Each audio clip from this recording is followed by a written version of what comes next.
Greetings, I am Taiken the Writer Sage and welcome to my channel. For today's video, I wanted to share an original poem with all of you. So without further ado, let's jump right in. The Path of a Bodhisattva in Haiku. If I could have some of your time, I'd love to speak on a path so dear. The Bodhisattva's way, the most worthy of them all. What a claim to make! Where does this one called Taiken get such an opinion? Let's first define, carefully, what I mean by Bodhisattva. Clarity is key. To me, it is clear, those who define themselves by their compassion to save all those who suffer, wherever they are, that is the main goal. If there are, in fact, goals to be had, if that word offends, then intent. The Buddha had said, first and foremost, that all beings suffer. A bodhisattva takes it upon themselves to ease that suffering. How would I begin? If you ask His Holiness, the Dalai Lama, the path starts within. Inner discipline is the start to this mighty path. Self-control is key. What do I mean by self-control? Both His Holiness and the one Shantideva said that you must be in control of your anger. This most destructive of all emotions. It completely burns everything. So much suffering. Much of the anguish we see in the world today, the root is anger.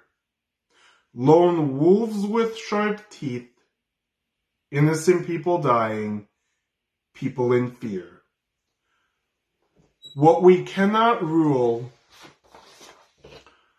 the forces that define us, despair leads to hate. Hatred, then anger, turns the wheel of suffering. When will it be done? To end this cycle, negative emotions must not define us.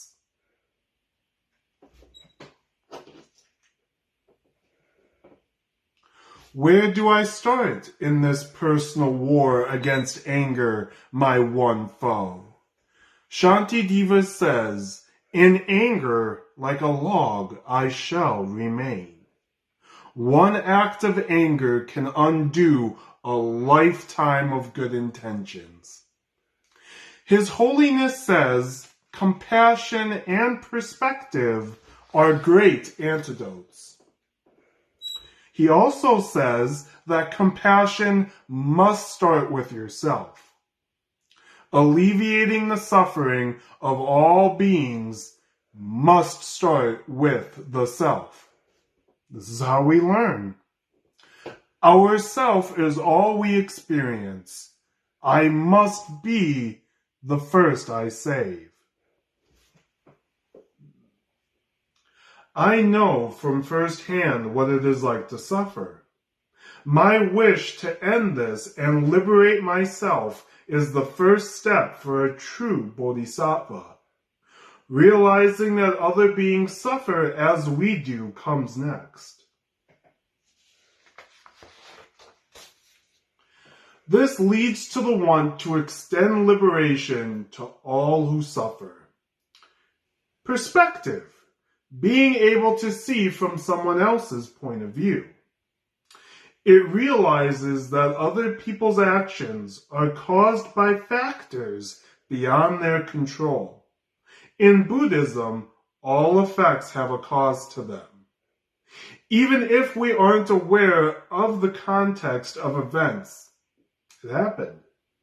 Nothing occurs by itself.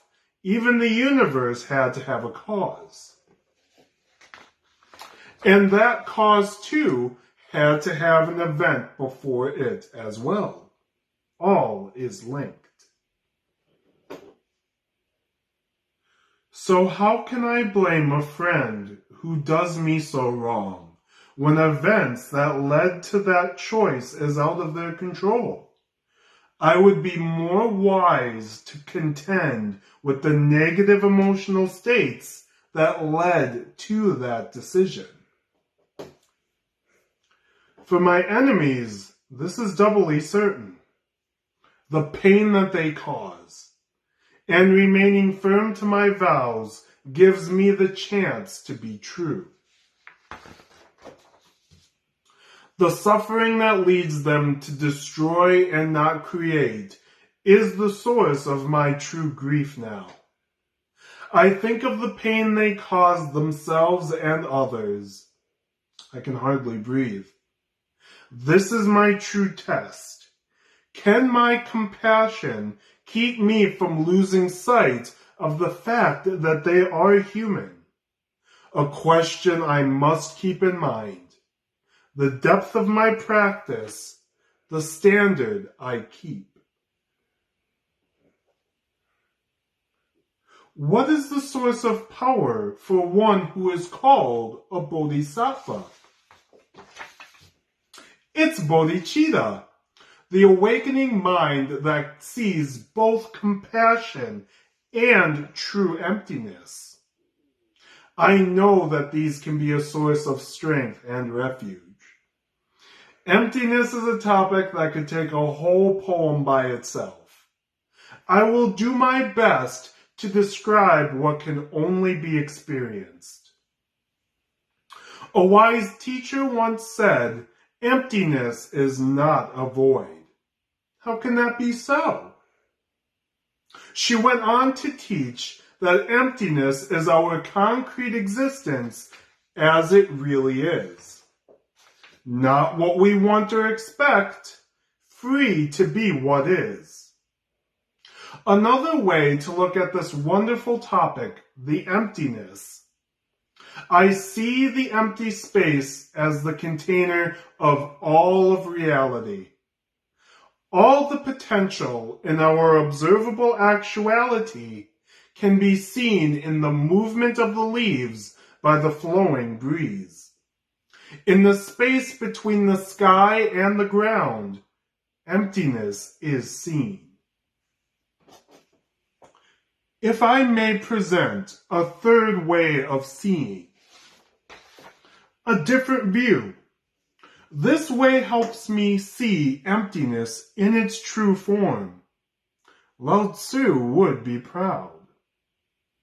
In the Tao Te Ching, he points to a non-dual, true reality, a philosophy, a view of reality that encompasses the emptiness and form in its entirety. Conventional thought will only hold you back from witnessing the Tao. The Buddha would agree. How do conventions, what we agree to be the only truth to hold, impede our view of the emptiness we seek? The Buddha said that our attachment to these ideas and facts that we hold so dear cause us to suffer. Expect them to only be impermanent, and samsara will not be able to contain you so well. Mistake them for reality, and the emptiness and Tao we so rightly seek will forever be out of our very reach. Do not accept this. When our minds are free from dualistic thought, we are prepared to stand in the wake of the currents of our one shared universe. An empty mind can accept all things into itself, until mind and our natural world are all but nearly indistinguishable.